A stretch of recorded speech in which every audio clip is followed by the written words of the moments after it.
Tonight, the funeral for the fallen upstate police officer is taking place this week. The death of Officer Matthew Hare really rocking the city of Easley.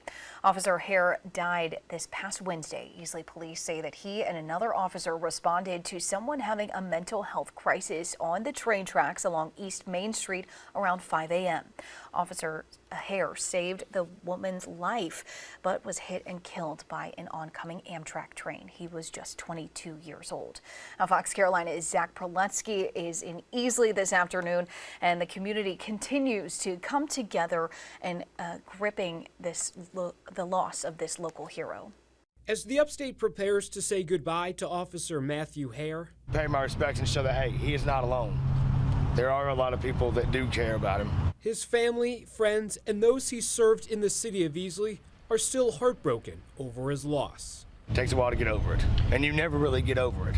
Beginning on Wednesday, I want to do something to show my appreciation for his service and for what he's done. The community has come to visit Officer Hare's patrol car outside the police department that has turned into a memorial.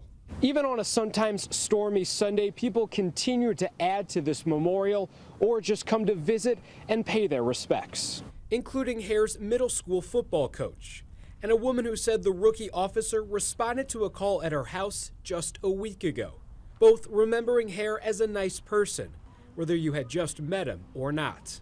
Jeremy Keys says he saw Officer Hare at his work just hours before he responded to his final call Wednesday morning. This town, as I've lived here, this town has been an amazing overflow of care, love, and respect for these local law enforcement officers.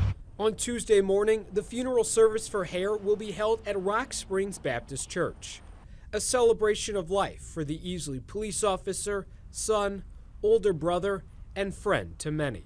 The Hare family releasing a statement that says, in part, quote, "We're thankful many remember him as the funny jokester, tearing up the football turf at Easley High School, competitively taking on the wrestling mat, or most importantly, being a friend.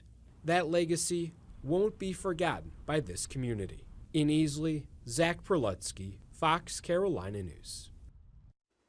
And we will be covering his funeral Tuesday. There will also be a processional before the funeral. Those details are expected to be released very soon.